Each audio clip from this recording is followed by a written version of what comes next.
Hello friends, welcome in this video. Today in this video we will try to understand one of the most important movement that took place during the Elizabethan period or before that actually, and is the offshoot of Renaissance. This movement is known as Reformation Movement. So I will discuss this movement, the main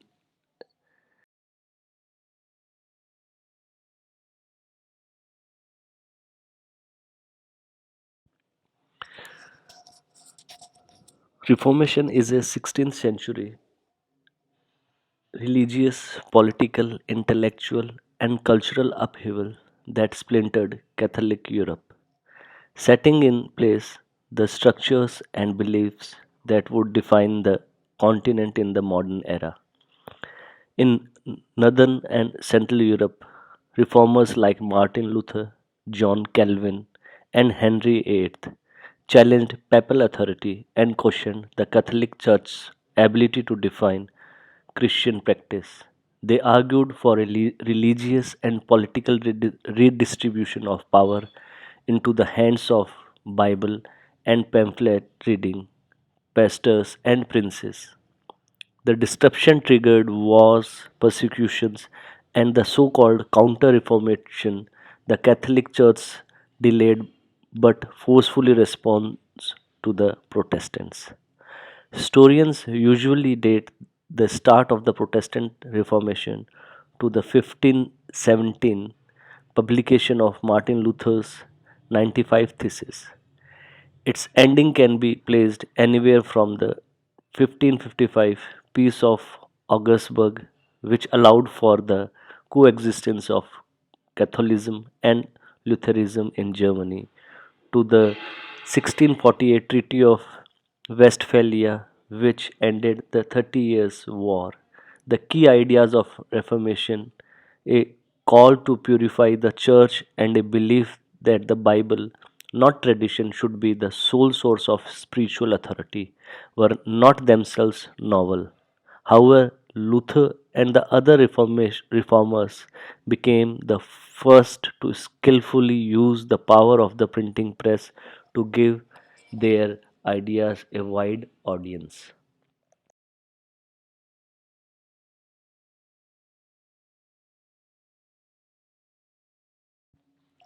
Martin Luther, 1483 to 1546, was an Augustinian monk and university lecturer in Wittenberg when he composed his 95 Theses, which protested the Pope's sole sale of reprieves from penance and indulgence.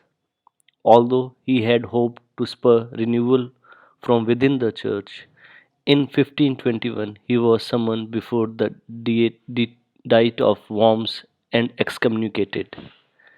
Sheltered by Frederick, Elector of Saxony, Luther translated the Bible into German and continued his output of vernacular pamphlets.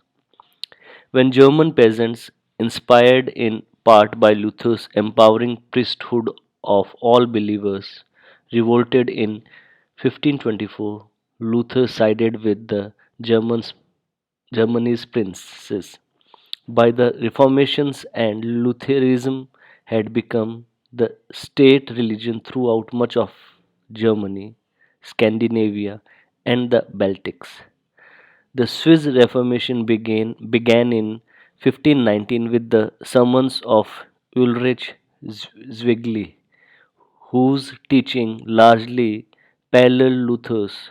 In 1541, John Calvin, a French Protestant who had spent the previous decade in exile writing his Institutes of the Christian Religion, was invited to settle in Geneva and put his Reformed doctrine, which stressed God's power and humanity's predest- predestined fate, into practice. The result was a theocratic regime of enforced austere morality.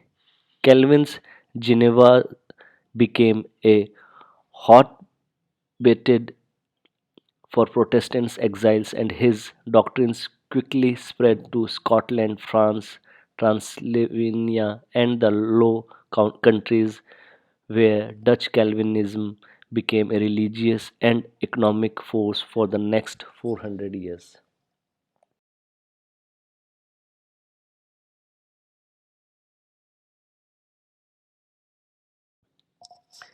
In England, the Reformation began with the Henry VIII's quest for a male heir. When Pope Clement VII refused to annul Henry's marriage to Catherine of Aragon so he could remarry, the English king declared in 1534 that he alone should be the final authority in matters related to the English church. Henry dissolved England's monasteries to confiscate their wealth and worked to place the Bible in the hands of the people. Beginning in 1536, every parish was required to have a copy. After Henry's death, England titled towards Calvinist infused Protestantism during Edward VI's 6 year resign and the then endured 5 years of reactionary Catholicism under Mary I. In 1559, Elizabeth I took the throne and during her 44 years reign cast the Church of England as a middle way between Calvinism and Catholicism, with vernacular worship and a revised Book of Common Prayer. The Counter Reformation, the Catholic Church was slow to respond systematically to the theological and publicity innovations of Luther and the other reformers. The Council of Trent, which met off and on from 1545 through 1563, articulated the Church's answer to the problems that triggered the Reformation and to the reformers themselves. The Catholic Church of the Counter Reformation era grew more spiritual, more liberate, and more educated. New religious orders, notably the Jesuits, combined rigorously spirituality with the global minded intellectualism, while mystics such as Teresa of Avila injected new passion into the older orders. Inquisitions both in Spain and in Rome were reorganized to fight the threat of Protestant heresy. The Reformation's legacy. Along with the religious consequences of the Reformation and the Counter Reformation came deep and lasting political changes. Northern Europe's new religious and political freedoms came at a great cost, with decades of rebellions, wars, and bloody persecutions. The 30 Years' War alone may have cost Germany 40 of its population, but the Reformation's positive persecutions can be seen in the intellectual and cultural flourishing it inspired on all sides of the schism in the strengthening universities of Europe, the Lutheran Church, music of J.S. Bach, the Bach Ultra pieces of Peter Paul Rubens, and even the capitalism of the Dutch Calvinist merchants.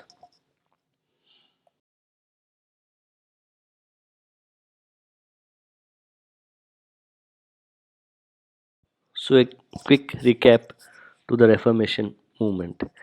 Reformation is a 16th century religious reform movement. It resulted in the establishment of the Protestant churches. The movement was led by Martin Luther. It attacked the very foundations of the institutionalism of the Roman Catholic Church. This early Protestantism was based on each individual's inner experience of spiritual struggle and salvation. Faith, based on the word of the Bible, was alone thought competent to save, and salvation itself was regarded as distinct relationship relation with the God without the necessity of intermediation by church, priest, or sacraments. Sometimes Protestantism is considered as a manifestation of Renaissance individualism. Both Renaissance and Reformation coincided in England. In fact, poets like Spenser and Milton were the product of Renaissance and Reformation. The Reformation, which began in the latter part of Henry VIII's reign and continued throughout the reign of Edward IV and Mary till the accession of Queen Elizabeth, was not merely a church reform movement but turned out to be a social, economic, and religious revolution. Its causes, King's quarrel with the Pope, was there was a quarrel of Henry VIII with the Pope. The king wanted to divorce Catherine and marry Anne Boleyn. The Pope refused this divorce. Thus, England officially broke with the Catholic Church during Henry VIII's reign. The new state religion established, the Anglican Church, headed by the monarch, retained many of the characteristics of the old church while embracing selected Protestants' theological principles. This resulted in a political and the theological compromise. Martin Luther and his teaching. The teaching of Martin Luther in Germany resulted in a religious revolt which spread like wildfire through Germany to England. Corruption in the church and monasteries. During this period, the church and the monasteries had accumulated immense wealth and power, and they were misusing that wealth and power. The ascetic ideals of the Middle Ages had given way. Instead, hoarding of wealth and enjoyment of life became the way of life in churches and monasteries. So all these factors combined into a protest from many squares of the society at that time, and they all resulted in this movement, that is Reformation. So if you have any queries related to Reformation, you can ask me by commenting, or you can directly send me a message. I will give response to them. Thank you.